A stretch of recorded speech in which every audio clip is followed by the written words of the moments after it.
Hi guys, Delaney back for day 3 of whatever this is. Today I want to talk a little bit about my journey with forgiveness and how um, it's affected my life. When I was 17, I ran away from home. My childhood wasn't the greatest, according to me, and so I left. I quit school and got a job in the oil patch. Um, I don't know if I should say this or not, but I was driving truck, like semis, before I could even get a commercial driver's license. Um, of course, the day that I turned 18, I did go get it. Lickety split, I guess.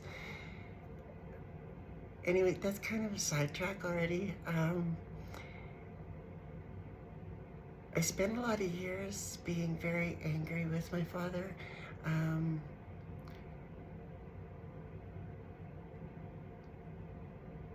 And when I left, it was probably another 7 or 8 years before I spoke to him in any way again.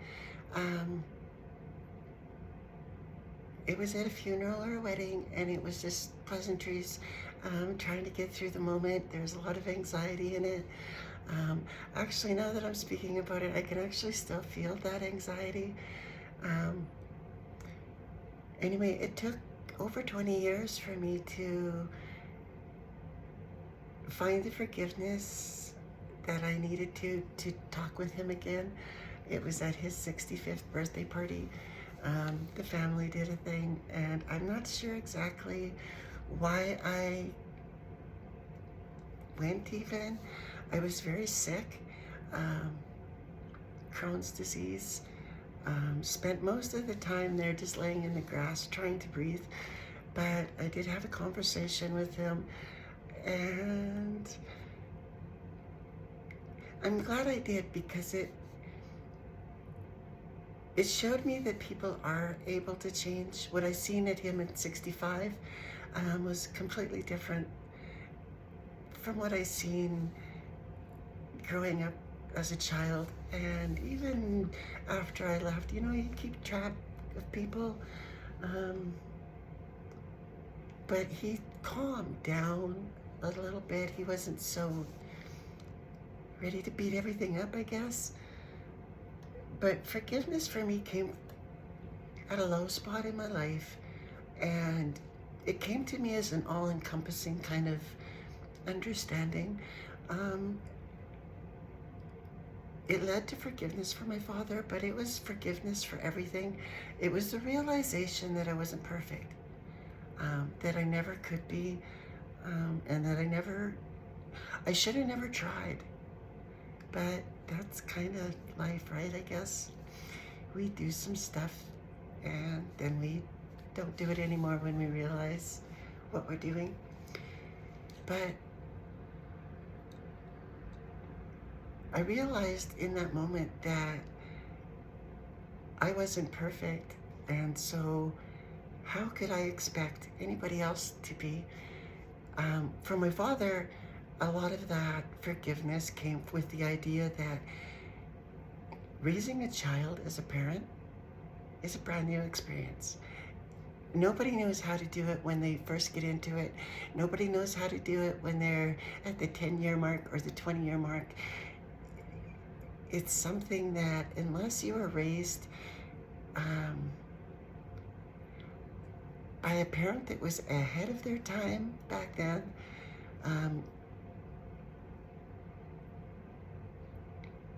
it just was what it is. You can only know what you know when you know it.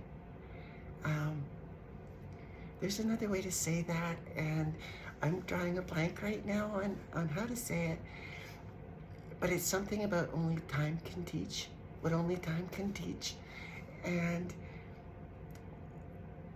what can time teach? Time doesn't really teach anything. Time is just the opportunity to experience life. I could have 100 people come up to me right now and tell me what they think is best for my life. 85 of them might be right, But I don't know that because that's not my experience. I can't, I can only know what I know when I know it by experience. All of my, that's why I guess my little conspiracy little mind thingy has such a problem with authority and education. And don't get me wrong, I understand that there's reasons for both of those. Um, if they're brought forward in the proper manner, what do we teach kids in school? For 20 years, 25, depending on what they go for. Um, Nothing super relevant. I mean, I learned to add and subtract in grade 1.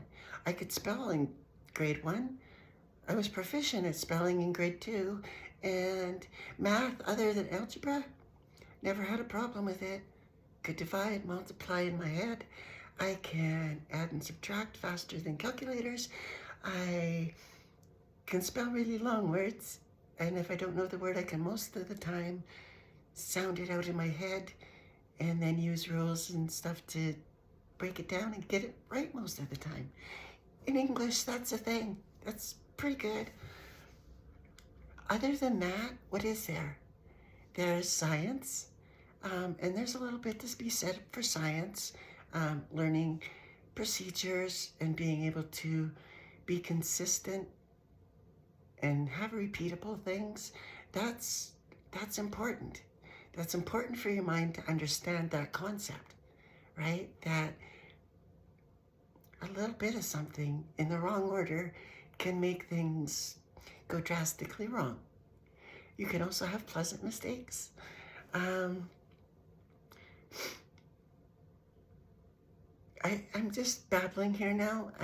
It's about forgiveness, this little thing that I'm doing. And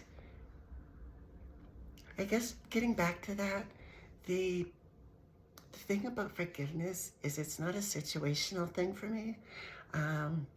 It's not, I forgive my dad, but I don't forgive my mom. I forgive me, but I don't forgive whoever. Forgiving is different than accepting too, right? I can forgive even the worst of society. And in my mind right now, that happens to be an orange person in the United States that's leading a country into oblivion in my mind.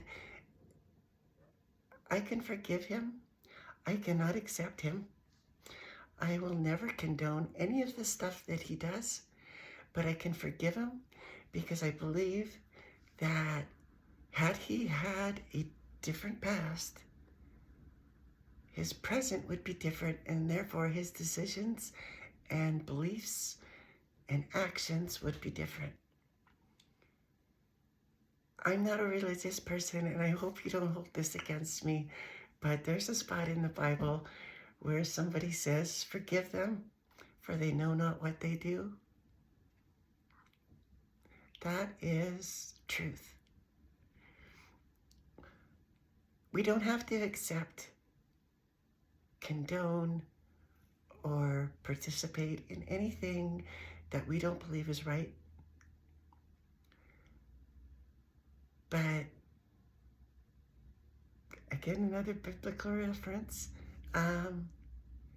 you can't cast stones. We are not perfect. Forgiveness is forgiveness for everything.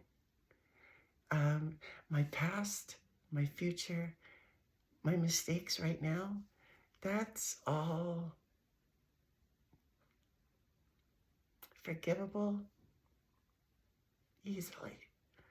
When you start to realize that we're not perfect, you're not perfect. I know you're going to sit there and you're going to try to convince me that you are, but I'm sorry you're not. Oh, one last thing. Be you above all else. Be ruthless with it. Be selfish with it. Don't ever give up on that belief that it's all